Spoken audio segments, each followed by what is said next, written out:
fear keeps changing the story. I know you've noticed it.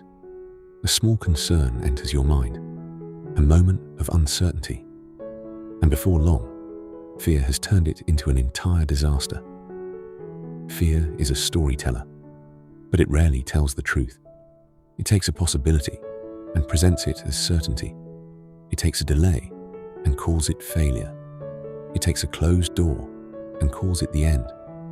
It takes silence and calls it abandonment. Fear keeps rewriting the story, and you've been reading its version for too long. I see what happens inside your mind. A text goes unanswered. Fear creates a story. A plan changes. Fear creates a story. Something takes longer than expected. Fear creates a story. And before you know it, you're reacting to a future that doesn't even exist. Fear never tells the whole story. It only tells the part that creates anxiety. It only shows the worst-case scenario. It only focuses on what could go wrong. Fear never mentions my faithfulness.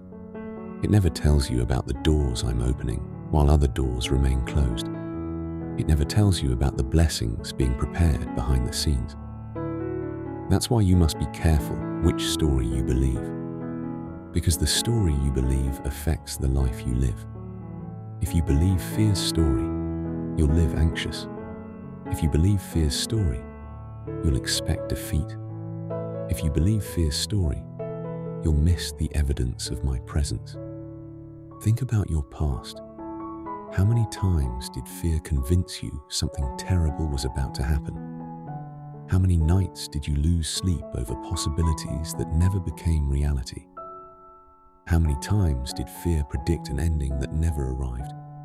Fear has a poor track record, yet you keep giving it your attention. God says, child, stop letting fear narrate your future. Fear doesn't know your future. I do. Fear doesn't hold tomorrow. I do. Fear doesn't write your story. I do. While fear is predicting disaster, I am preparing a way forward. While fear is telling you it's over, I am creating a new beginning. While fear is convincing you that you're alone, I am walking beside you. Fear changes the story because it wants you to forget who I am. It wants you to focus on the storm instead of the one who calms it. It wants you to focus on the obstacle instead of the one who can move it. It wants you to focus on uncertainty instead of the one who already sees the ending. Every time fear speaks, ask yourself, is this the voice of fear or the voice of faith? Because they sound very different. Fear says, you won't make it. Faith says, God will make a way. Fear says, you're on your own. Faith says, God is with me. Fear says, this is the end. Faith says, this is only a chapter. Don't allow fear to write conclusions that I haven't written. Don't allow fear to turn a temporary struggle into a permanent ending.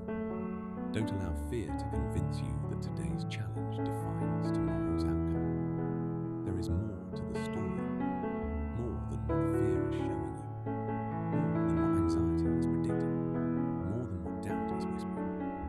I am still writing, still working, still guiding, still protecting, still opening doors, still making a way. God says the story is not finished, and fear doesn't get the final word. I do.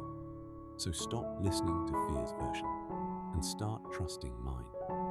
If you're choosing God's story over fear's story, type, I choose faith in the comments. If these messages help strengthen your faith, consider sending us super thanks. Your support helps us continue sharing hope, encouragement, and God's love with people around the world.